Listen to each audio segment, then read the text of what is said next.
Shadow Minister Gareth Davies. Thank you very much, Madam Deputy Speaker, and thank you to all of those who have spoken in today's debate. It's right that I recognise the contributions that are made from across the House, but especially those who have made maiden speeches. We in this House all remember the moments leading up to and during the maiden speech, and it is still something that gives me chills to this day. And let me say to the member for Ossett and Denby Dale in particular, that I hope that her mother is enjoying the bright lights of London for the first time. I know that she will be very proud of her daughter. To the member for Congleton, I wish her well with her campaigning on parental leave, and she should know, while she's not in her place, that we all... Oh, you are. I apologise. You've moved. She's moved. We all regret the time away from our families, but it is for a life of purpose, and it is a worthwhile cause, as hard as it is. For the member for Buckingham and Bletchley, who I had the pleasure actually of meeting before he was a member of Parliament, as the Member of Parliament for Bletchley, I hope he can crack the code to the success of this place. To the Honourable Gentleman for Banbury, who gave an excellent speech, I know from what he has said he will be a great local champion for Banbury, and I appreciated the comments that he made about my former colleague and his predecessor. To the Honourable Lady for Bangor Aberconwy, who will be busy in this job, no doubt, but I hope she will find time to still go frog searching. And finally, to the Honourable Gentleman for the Vale of Glamorgan, who gave an incredibly impressive and excellent speech, if I may say. Someone who went to one of our finest schools, studied PPE at Oxford, and later attended Stanford University in California, which, by the way, has quite an impressive alumni, Madam Deputy Speaker. I'm sure he has a very bright future in this place, though he should be prepared for many of his Labour colleagues to constantly suggest that he's desperate to return to California at the earliest opportunity. But can I say in all jest and genuinely, Madam Deputy Speaker, that from the outset it is right that we welcome, and we do welcome, that this government is building on the strong foundations for international investment in our country.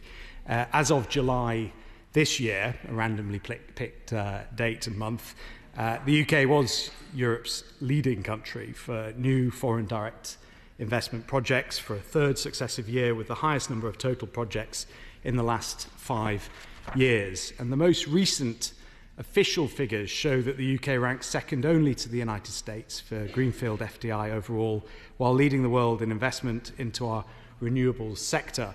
And this is one of the reasons why we have achieved the fastest decarbonisation of any developed country in the world, and we should be very proud of that. This isn't, of course, just down to those elected, but those who are officials, those who put in work day in, day out to support governments, the Office for Investment, the Treasury, Department for Business and Trade, and the Foreign Office, and our many trade commissioners who help drive our efforts to attract significant pools of investment capital from across the world.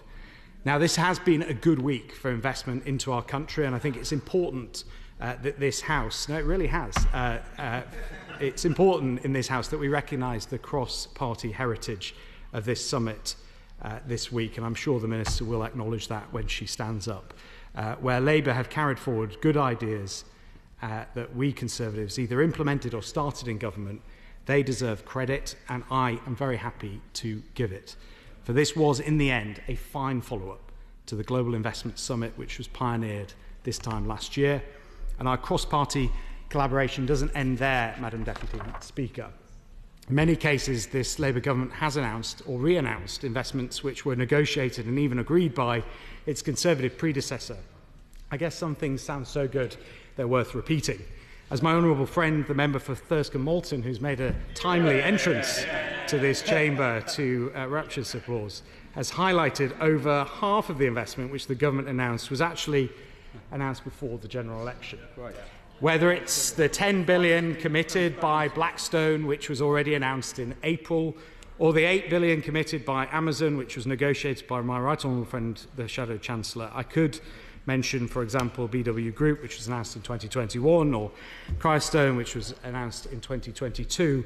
But whatever the origin, more private investment clearly benefits the British people, contributing to more jobs, better productivity and stronger growth. I think we can all agree on that point, and it should not be taken for granted. And so I commend the speech by my honourable friend, relatively new member for Bromley and Biggin Hill, who highlighted the importance of not being complacent about this point, and in particular ensuring that regulation remains low. And as I said at the beginning, for all the contributions, maiden or otherwise, to this debate, rightly recognising the importance of private investment in our economy. However, we do, I'm afraid, Madam Deputy Speaker, need to face the fact that this summit has been overshadowed by a rather large elephant in the room. As the Transport Secretary knows all too well, many investment decisions are provisional, depending on an economic environment which welcomes and supports investment.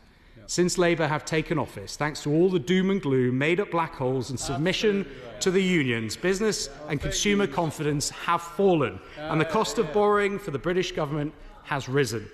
We've had 100 days of self-contradiction and uncertainty. Even in just a few months, this Labour government has promised public investment while cutting capital expenditure, fretted over a supposed black hole while fritting away billions on pet projects and union paymasters, disavowed red tape while smothering small businesses in new regulations, and paid lip service to fiscal responsibility while laying the ground to fiddle the financial rules. Meanwhile, almost every single revenue-raising policy in the Labour manifesto has proven pretty much worthless, just like their promise not to raise national insurance.